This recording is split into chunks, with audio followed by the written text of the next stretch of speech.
is Ruth. I work at Pinterest, and my talk is about Flamegraph that. So I made a self-service profiling tool using Salt and Rundeck. So a bit about me and my role at Pinterest.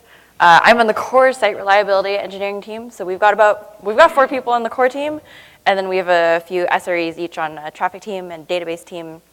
And then we have some embedded SREs on teams like monetization and data engineering that need extra support. So in total at Pinterest, we have about 20 SREs. And so this is compared to maybe like 500 or so engineers. Yeah. So when Pinterest is down, you know who's scrambling. It's my team. We work at the bottom of the stack closest to the hardware. So all of the hardware is actually on Amazon, but we're the layer above that. And then we also act as consultants to other teams. So we do production readiness reviews, design reviews, and so on. So this is how my talk is going to be structured. I'll talk about Salt and why we use Salt. I'll talk about flame graphs and their usefulness in the context of Pinterest. I'll talk about the architecture of the profiling tool that I made. And then we'll have some use cases, so examples of how flame graphs save the day. All right, so Salt. So we use Salt because it improves operational maturity. So how many of you have broken something using a distributed shell or dish? Nobody? Yeah, one person. So a lot of the times when something breaks, you need to use distributed shell to go and fix it. But there's no safeguards. There's no like you can also easily break things. One thing that's happened multiple times at Pinterest is somebody will need to restart a service, and then they'll do it on all the machines at the same time, and then of course the service goes down. So we use Salt for remote execution, and we actually use Puppet for config management, so we don't use Salt for configuration management. So the benefits of using Salt is that it's reproducible, it's secure, it's accessible, so you can log what happens, who's running what.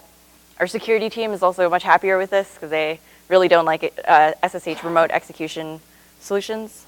And then also we have it set up so that if you want to do anything more than a one-liner, you have to check in your code into a repository, and that has to be code reviewed by other people. And it also has an API, so we can hook it up with Rundeck and other things.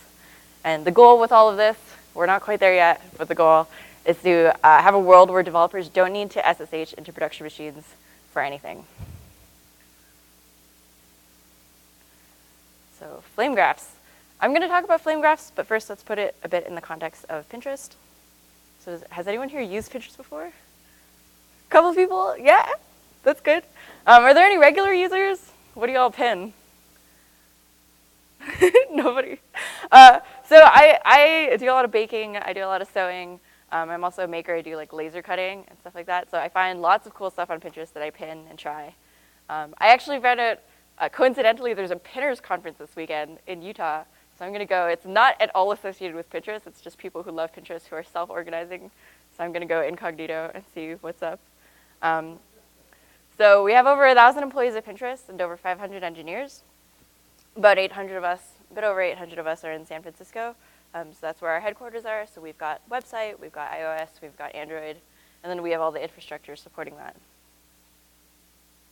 that. So we have some top-line metrics. We've got 200 million plus and growing monthly users.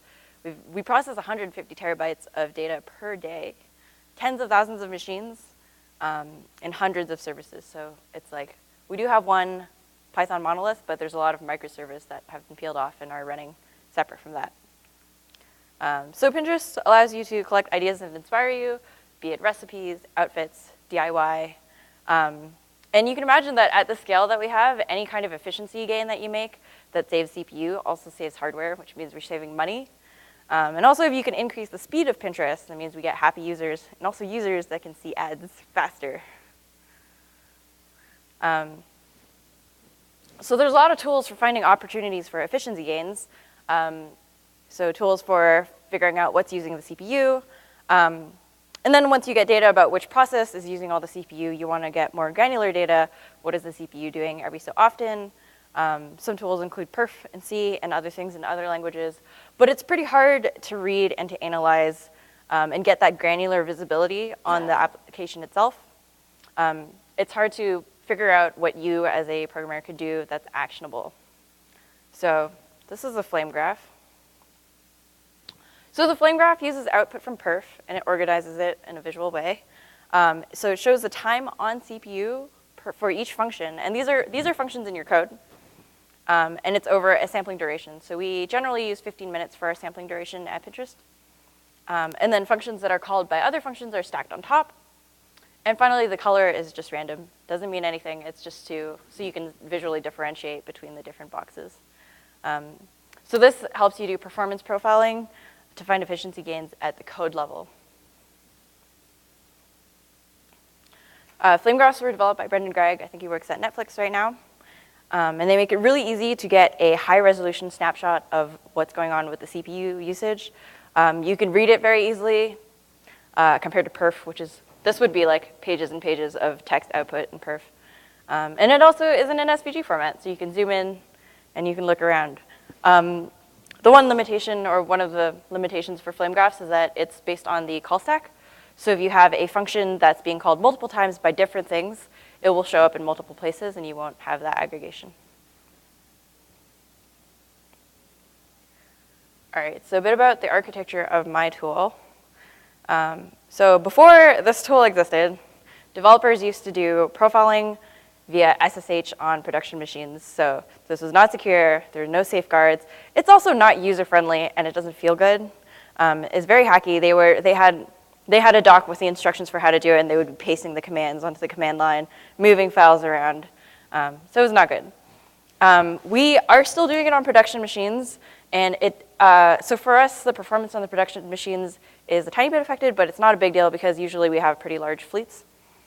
And so we are still doing it on production machines, but Salt allows us to not use SSH. So this is what the tool looks like. So it's a web app, and there's an interface for you to make a profile. You can do Node, and you can do Python right now. You can also view past profiles that have already been made, and you can Diff Profile, so say before and after deploy, you can see what's changed. And here's an example of a diff before and after a bad deploy. Diffs were also developed by Brendan Gregg. And you can see here that there's a sort events notification regression. So the difference between one flame graph and another flame graph is that this has a lot higher CPU.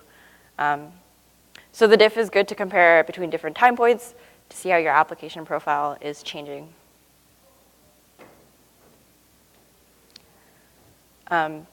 So the way that the thing is set up is I wrote a Flask web app, which is the profiler tool and the UI that you saw. When you make a profile, this calls Rundeck, which has a job, and then that job calls SaltStack to actually run the profiling code on the host that you picked. And this is the way we have Salt set up. It was set up by Jamie, who's a senior SRE on my team. It actually looks identical to the Bloomberg picture that they had this morning. So we have the Salt master. We've got the Salt Syndic masters, which are like the intermediate between the master and the hosts. And then on all of the hosts in the Pinterest infrastructure, we have Salt Minion. So you can access any host through the system. We also use preceded keys.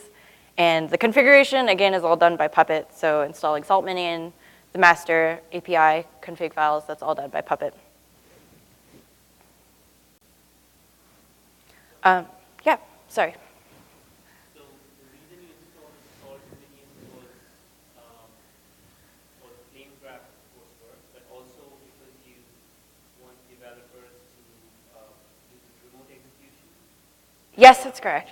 So Flamegraphs is just one like use case of Salt. So the idea with using Salt is to move away from Dish, to like move away from developers SSHing.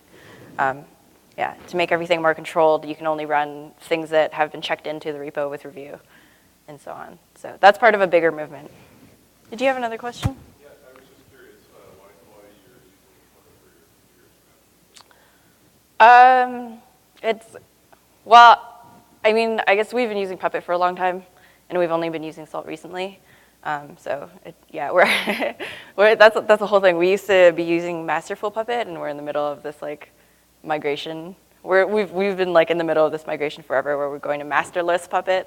So that's a whole other thing that we don't want to get into right now. Yeah.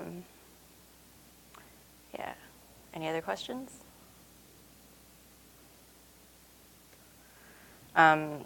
So this is the way that we have our Rundeck set up. There's a nice web UI. So we had to do a custom executor to hook it up to our CMDB so we could access our hosts. You can select the host names you want to execute it on. And there's also scheduling available, which is really useful for flame graphs because you can run a flame graph every day on, say, the API service, and then you can have a record back in time for how the profile has been changing and track back any regressions and also track improvements that have been made. So I guess kind of also related to your question about config management, we've also been porting a lot of our infrastructure to containers. And you can read more about that on the Pinterest blog. There's a blog post from our cloud management platform team. Is anyone else doing a lot of containerization at their work right now? A lot of people? You tried it once? we're like pretty deep into it right now, deep in the middle of it. So part of that also is that we don't want developers to have to mess with Puppet profiles for their service. We want everything to be nicely contained in a Docker container. And there are some difficulties that come with that when you're doing profiling and performance stuff. So the objects don't match when you strace outside the container for a service running inside the container. And then there's also certain flags that you have to set to be allowed to profile for some languages properly. So just watch out for these if you have containers and you're doing profiling. So some use cases. So I've got two use cases for how flame graphs save the day at Pinterest. The first one is the engagement service. So engagement service at Pinterest tries to engage the user with notifications, emails, and so on. So this is a normal flame graph for the service. This is from Rajas Prasad at Pinterest, who gave this to me. So Rajas wanted to implement a feature that sorts the relevance of notifications. So if someone repinned your pin, the notification should be ranked higher if their interests are similar to your interests. And so he landed this change, and then this is what happened. So we have auto-scaling turned on for the service, and that's based on CPU. So when the CPU goes high, which it did, it went very high, the number of machines we have in the fleet goes up and up and up. And so this was a huge efficiency problem. And so what was he to do? He looked at the flame graph to see what was wrong. And you can see here, this big red bar in the middle says sort events. That's the function that he added. And so based on the feedback from this flame graph, he fixed the code to be more selective and efficient about what it needed to be sorted. And then once he landed that change, it got way better. So sort events is still here, but it's just a small bar. It's not affecting the performance anymore. And then here's a second example with a bad deploy. So this flame graph, I think, is the pinboard like Python monolith application that we have. This is a before deploy. And then this is after deploy. It actually goes like way off the screen, those two like double barrel stacks. So something was wrong. There's lots of errors. We rolled back immediately. But how to figure out what was wrong? We did a flame graph, and we found out from the flame graph that the Thrift upgrade had a bug in accelerated Thrift binary protocol. And this is something that would have been really hard to find if we didn't have the flame graph and we were just like looking through the changes. So we were able, through flame graphs, to fix this and then to roll forward. So part of the movement, or part of the thinking behind this is that it's really easy for developers at a big company to be very removed from the hardware, from efficiency concerns. Everything's kind of automatic. You push a button, your server just comes up, and you don't have to think about how much it costs or like how your code is affecting that. So we want to increase the ease of use and visibility of tools like this in the company that give developers that visibility and make them think about this. So we want developers to use them regularly. We have Node and Python right now in the tool, and we're hoping to add C, Go, and Java. And we want to make it easier for people to schedule periodic profiles so people are tracking the performance of their service and they can see the difference from day to day. The goal for this is that developers should own the efficiency of their own services that they wrote, not SRE. And yeah, so that's the motivation. So these are the people that worked on it. I wrote the Flamegraph tool. Rajat Prasad is one of the core users of this Flamegraph tool, and he's at this point, like, the code is probably half his from all the PRs that he's made. Joe Gordon has been one of the Flamegraph evangelists at Pinterest, so he's been using them a lot to find and fix things in the company. And then Jamie is the senior SRE that set up Rundeck and set up Salt for us. And that's all of my material. Does anyone have any questions? Yes. So you mentioned you had it set up in Node.js and Python, but my understanding of Flamegraph was that it was parsing that perf log and then populating it with those functions, right?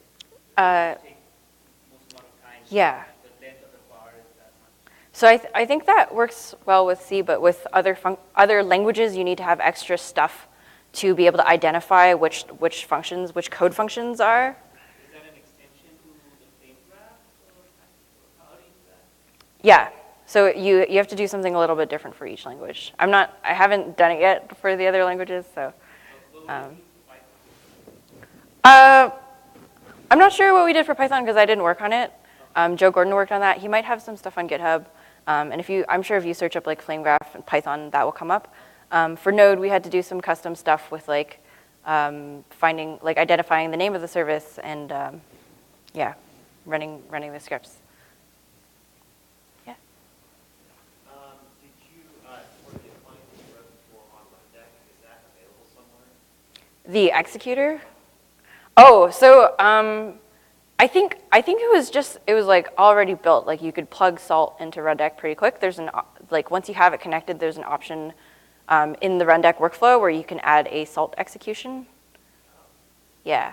So that was pretty easy to set up. The only difficult parts of setting that up is the Pinterest specific stuff. So like we have our own CMDB and things like that.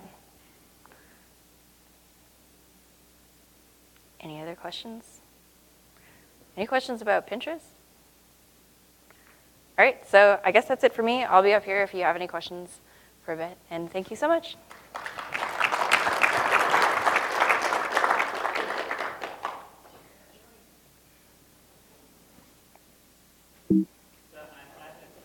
Yeah. This is about Flamegraph and several others Ben and Greg spoke, but there's so many other tools, right? Yes. As a SRE,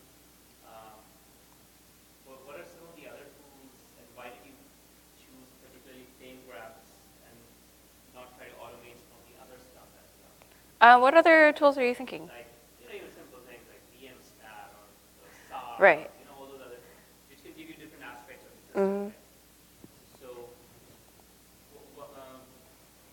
I guess you wanted to make the code more efficient, and that's why you chose Flamegraphs? Yeah, so the idea with this kind of initiative is it's for developers. It's for developers to be able to analyze their own code in a way that like they know how to do. So normally at Pinterest, we have some developers that are like they're not used to doing that kind of profiling like on the command line, and so we wanted to make it easy for them.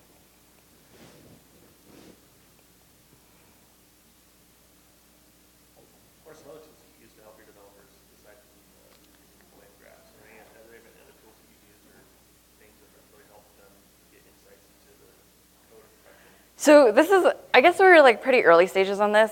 I'd say that a lot of developers haven't really been thinking about it. So we have a cloud management platform team that makes it really easy for them to spin up a service.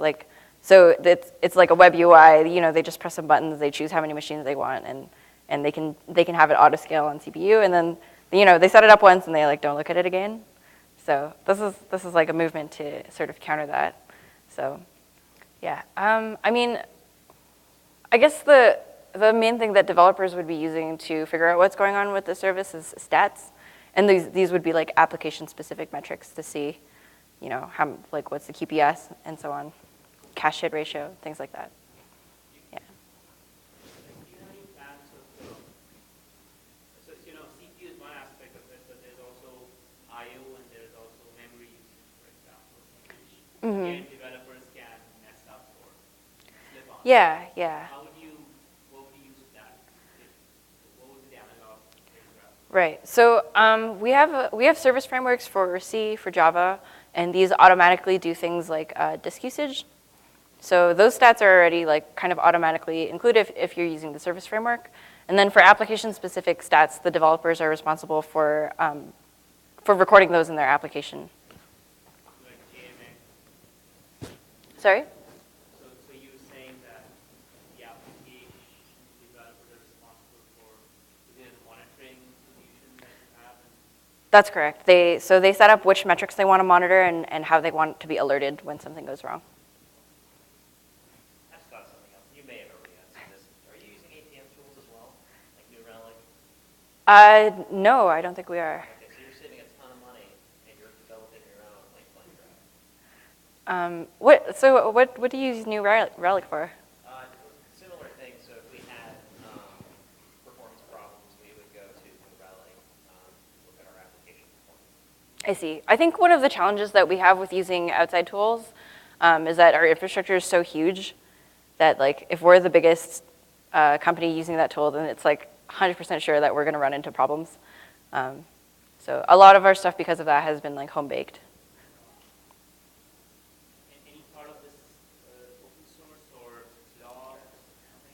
I have not open sourced this tool. It's like a pretty simple tool. It just like kicks off the Rundeck job and then like shows you the Flamegraph. But yeah, it's pretty hooked up to like Pinterest specific stuff, so it's not that useful. But yes. Any particular reason why?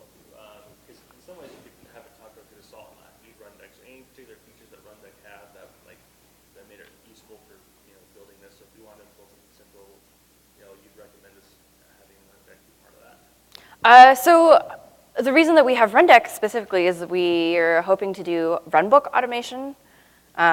So it's true that you could use it with just Salt, but with Rundeck, it's kind of like integrated into like the logging and stuff like that. Yeah. Yeah. Is there any reason you wrote your own web front end instead of using Rundeck? Yeah, the Rundeck front end is pretty nice, and people do use it when they want to schedule like a repeating job or if they want to do something like custom. But we wanted to have a web app so that it was easy to view, like you could view them in the same place really easily, and then you could also diff them. Yeah. In the back? Yeah, so Kubernetes wants resource requirements of applications, and we know development really do that, right? So this tool, do you use it to make container scheduling decisions? No. So our container, we don't have container orchestration right now. We're in very early stages with that right now. So like even if we containerize something right now, it's still running on its own machine, which is silly. But we are like looking into Kubernetes and solutions like that to get that figured out, and that's going to be a huge efficiency improvement in the future if everything goes well.